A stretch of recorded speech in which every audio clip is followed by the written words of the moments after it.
Hey guys, just coming in from the garage today. What we'll be doing is working on a firearm prop for my exoskeleton, okay? I'm gonna be using my exoskeleton for this task. It's not so much a heavy task at all. In fact, it's quite a light task.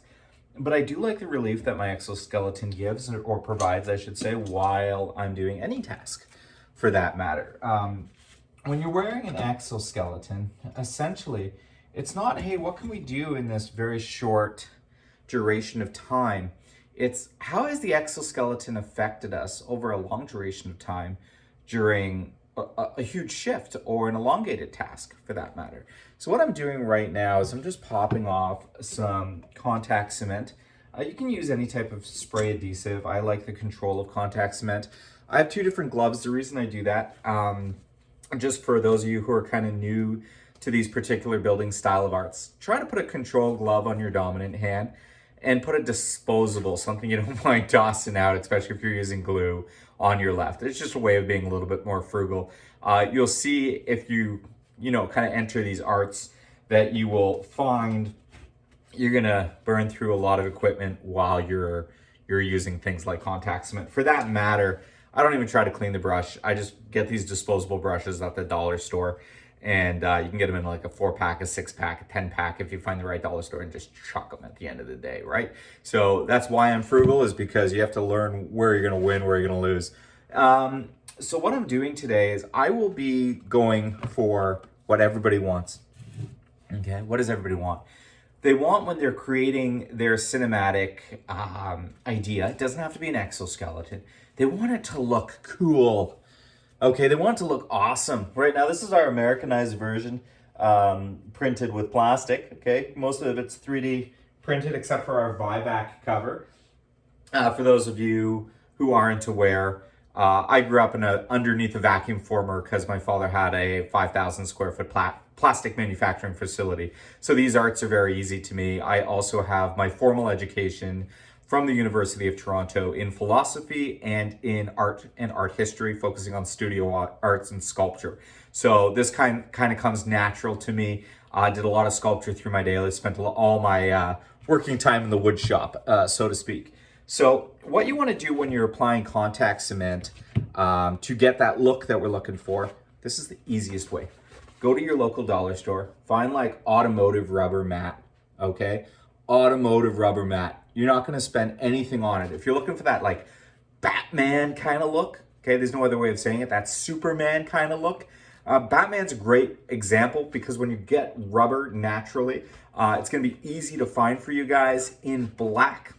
Okay, so my goal here, check out this like Dell ABS pipe, okay? My goal is to make this look like a real firearm. So what you want to do when you're gluing or contact cementing, just make sure that plastic's deburred. I have some screw holes here for another layer on my scope. Make sure that's deburred. Just take a knife, just kind of scrape through. Again, please make sure you have gloves on. If you're really smart, and actually I'm just going to do it for you in case there's any young kids here before I get started. Safety first, and I can't tell you how many times I have had something go in my eye, and I think we've all been there. You think you're Superman until it happens. Okay, even a piece of plastic, it hurts. It's annoying. You don't want to be running off midway through your job.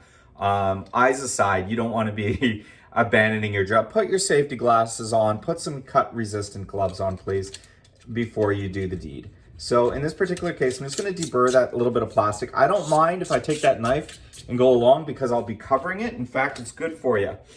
The reason I say it's good for you, when you're attaching something, I don't know if you ever attach contact cement to just a basic piece of ABS or some type of PVC plastic, it can peel right off, okay? So I know these are, an old timer will look at me and be like, duh, that's easy. Yes, some of these young kids don't know how to do it. So I would just take a rasp, okay? You can use sandpaper in the end of the day, but I like to use a rasp because I like to get those striations nice and deep, okay? It just gives a little bit more surface contour for some digs, some areas for that glue to kind of sit inside, okay? So just give it a little bit of a rasp down the side. Doesn't have to be perfect. especially if you're just making, you know, a costume, a helmet, something, so to speak, in this case, a firearm, okay? So what you're gonna do there, take that disposable brush, just apply it, okay? You have, when you're using something like contact cement, you got a little bit more time to play with. Sorry if that table lowers. You see, I've already touched the glue. That's why you want it disposable on your dependent hand, okay? Something you don't mind throwing out in the end of the day. For me, what I do, I've done this countless times, so I don't mind being a little bit fast. If you're not as confident as me, I would slow it down in the end of the day. My toddler might walk in on me, but that's okay. Okay, just slow it down if you've never done this before. You don't want to contact glue your hands. You have some time to play with if you do. You also don't want to contact cement your area that you're working on. Okay, so when you're applying, okay, there's normally two sides. Take the look you want. Take the look you want. In this particular case, I like the textured look of this rubber, okay? However, you know, if you're taking that bumpy side and applying it down, you're gonna get even more glue. Right, it depends on what kind of surface you're attaching. I'm gonna attach it to some wood after, but for now, I like the look of this. I'm gonna put that under my light, make sure I'm on the right side. It's pretty even on both sides, to be completely honest, on this particular piece of rubber. And we're just going to apply it down. Okay, here's another one, guys. When you're looking for a tool to apply something down with, pick something that's kind of not so hard. So, for example, you can use, you know, these little spatula-like tools. That's not my favorite, okay? It's good when you're going into those edges and pressing down, trying to get into that contact cement. I'll show you my favorite right here. And a lot of painters will know what I'm talking about, especially if they're doing something specific. Now I gotta go under this scope, so just give me a second, bear with me, I might be quiet here. Apply that under. Okay.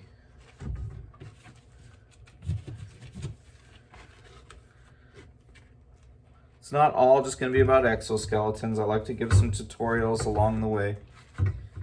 Okay, just in case the youth could learn something from me. I like to use a card.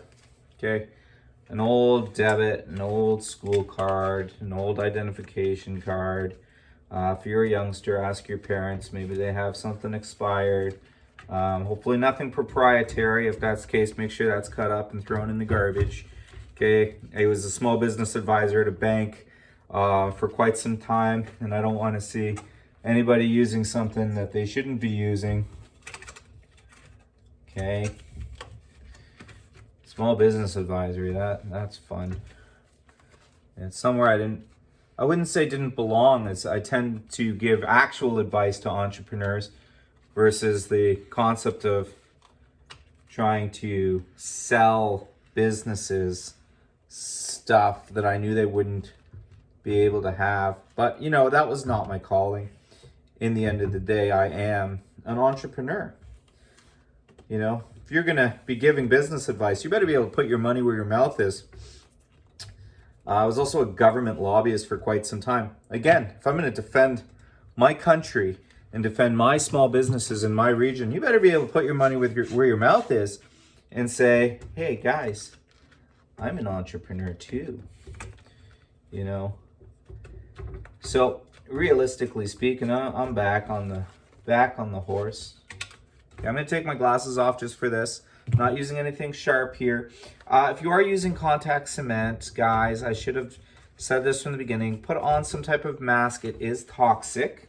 Okay, so forgive me for that one. I am in my garage.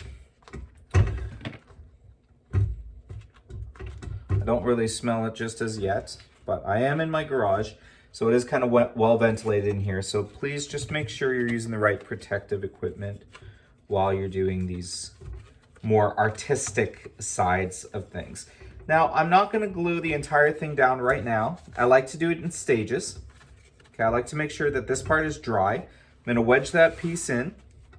And what we have here, and I'm just going to kind of showcase it to you guys lightly, is what looks like, and you'll see when that piece kind of folds down, a beautiful, beautiful looking assault rifle. Okay, and when we want it to get to the next level, which I'm going to show you guys very soon, all we do is find a nice clear coat right on top. And what you have here is that silicone looking vibe. And I'll never forget, you know, when you're watching that Batman film, and it always resonates with me when I'm building stuff like this.